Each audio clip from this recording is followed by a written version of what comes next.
Welcome to the Tech Egg. Don't get scrambled. Enjoy the video. In this video, I will explain how to play Skate 3 on PC. First, you will need to download the RPCS 3 emulator, which is a PlayStation 3 emulator.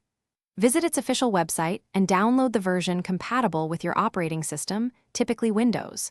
Once downloaded, locate the zipped file and extract its contents into a folder of your choice. After extraction, simply double-click the RPCS 3 executable file to launch the emulator and start the initial setup process. Next, you need to install the PlayStation 3 firmware. Head to the official Sony PlayStation website and download the latest system software update file.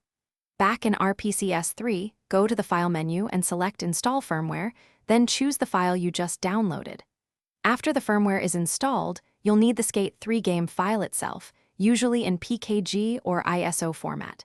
Use the File menu again, selecting Install, PKG or Boot Game to add Skate 3 to your emulator. Now, let's optimize your settings for the best Skate 3 experience. Right-click on the Skate 3 game entry in RPCS 3 and select Create Custom Configuration. In the GPU tab, change the renderer to Vulkan for improved performance and stability. For sharper graphics, increase the resolution scale to 150%. If you encounter slow motion or choppy audio, navigate to the CPU tab and experiment with preferred SBU threads, setting it between 1 and 3, especially if your processor has fewer than 12 threads. Finally, set up your controller for seamless gameplay. Go to Configuration at the top of RPCS 3 and click on the Pads tab. Here, you can select your controller type.